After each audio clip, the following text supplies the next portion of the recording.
Operation Run Out Coronavirus, we go do all the preventive measures where officials don't put in place and encourage everybody, make them do the same thing. Roger that. Let's talk about the coronavirus outbreak here in Africa. How do you get people to regularly wash their hands when water is scarce?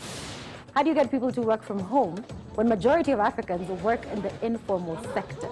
People are dying and suffering. More importantly, how do you get a vibrant and dynamic continent to stop in its tracks? Welcome to The Breakdown, BBC Africa's COVID-19 special program, helping you make sense of the crisis.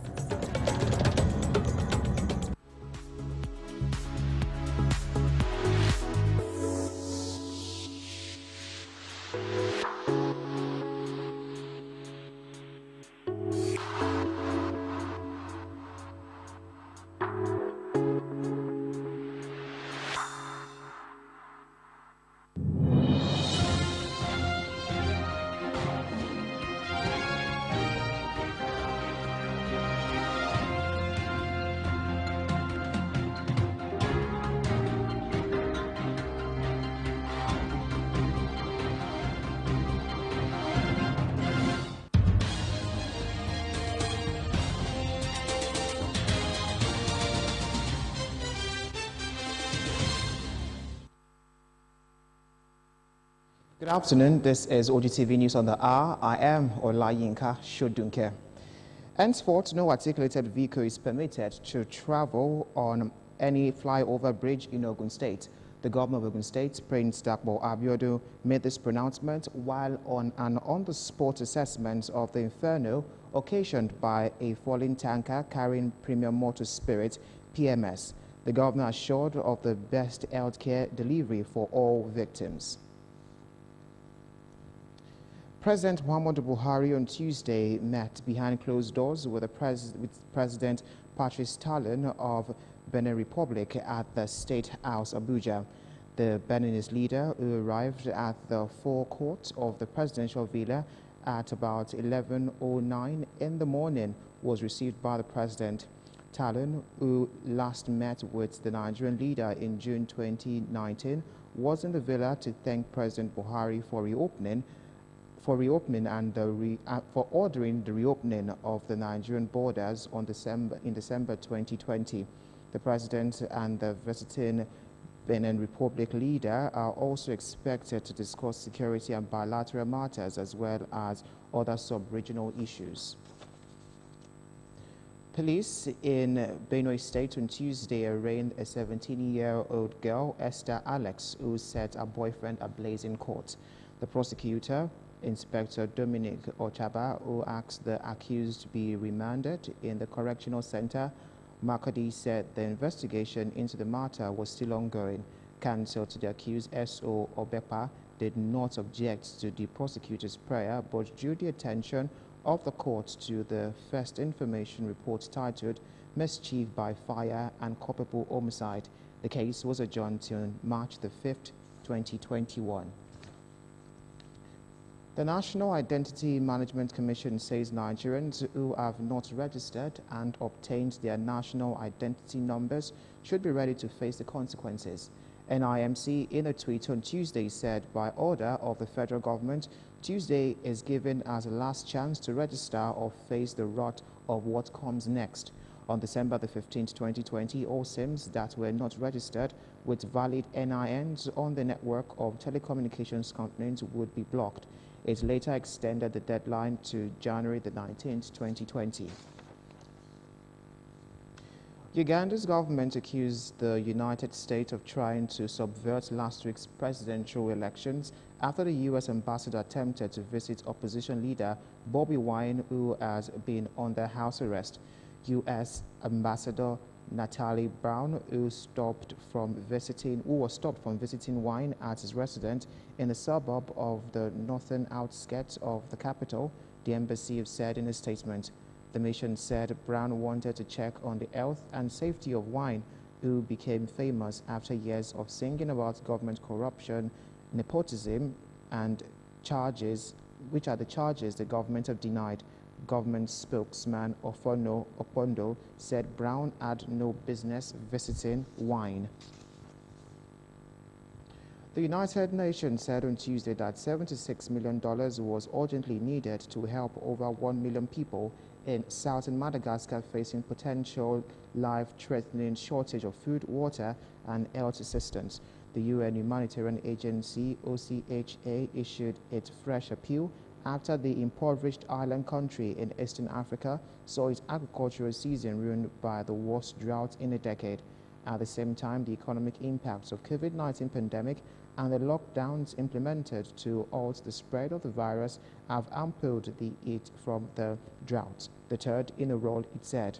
More than 135,000 children under the age of 5 are now subjected to be suffering from acute malnutrition in the south of the country in the coming months. And that's it on our news on the hour. Thank you very much for watching. Join us again by 6 p.m. for more news updates.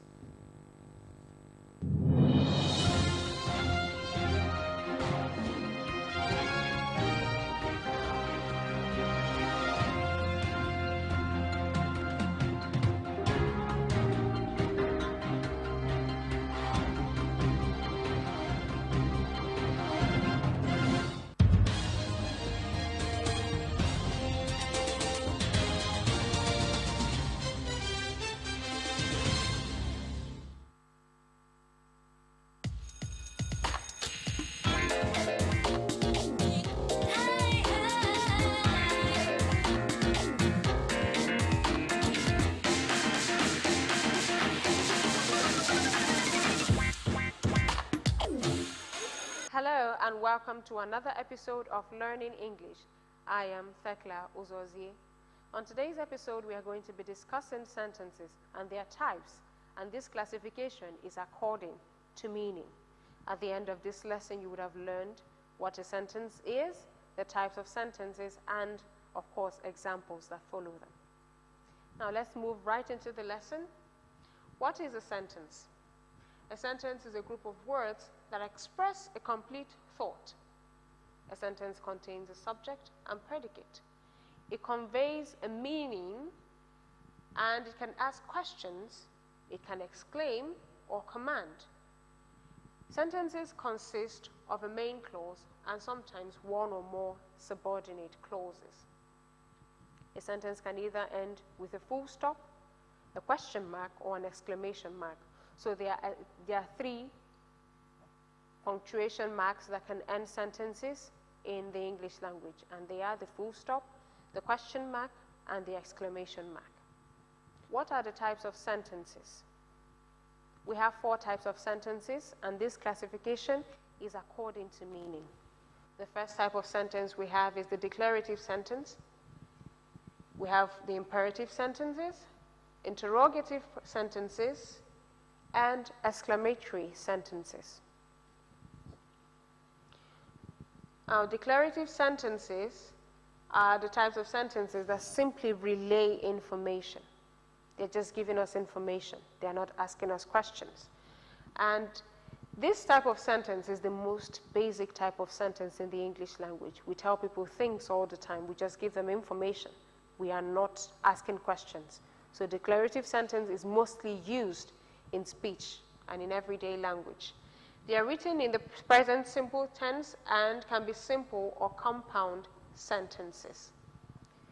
We have simple declarative sentences, and they can be simple or compound sentences. So we have simple declarative sentences and compound declarative sentences as types of declarative sentences. So simple declarative sentences are declarative sentences that contain a subject and a predicate. It's just a very simple sentence, as the name goes. Let's look at some examples. The boy walked home. The love honey. I am a teacher. She is my student. I saw a purple car today. Birds sing. He is a hunter. The sky is blue. The sky is blue. She is 10 years old.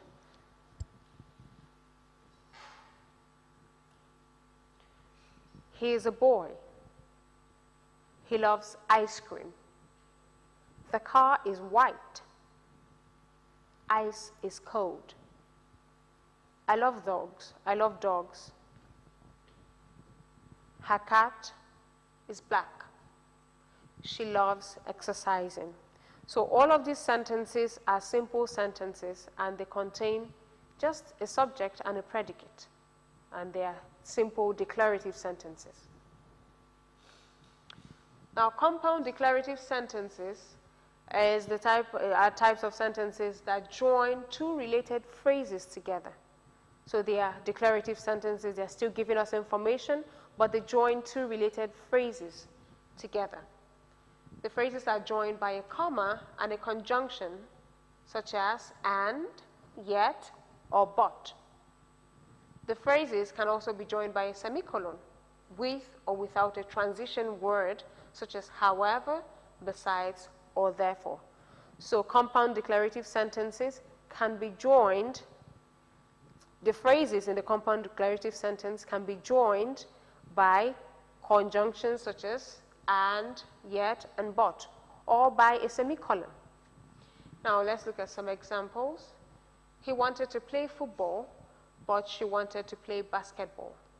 Now you see the conjunction but, and it is set off, the first clause is set off by a comma. He wanted to play football. David loves to eat, yet he hates cooking. The conjunction here is yet. She plays the drum, and he sings along. She had to get to school early. She quickly packed her bag. So you see that this sentence, this compound declarative sentence, has been separated, has been joined by a semicolon, and there is no transition word in this context. The house has new windows. However, the roof still leaks. This sentence has been joined by a semicolon, but this time you have a transition word, however. It hadn't rained for days. The ground was very dry. This sentence has been joined by a semicolon, but this time there is no transition word. Imperative sentences. Imperative sentences are the types of sentences according to the classification when it comes to meaning. So these are sentences that tell someone to do something. They're imperative, so they're telling you to do something. They can be in form of a friendly advice, basic instructions, or more forceful commands. These sentences usually end with full stops, but in the case of forceful commands, when you're trying to convey emotions, they can end with an exclamation mark. For instance, close the door. Come tomorrow. Please shut the door to keep the bugs out. Please shut the door to keep out the bugs. Turn left at the junction. Stop bothering me.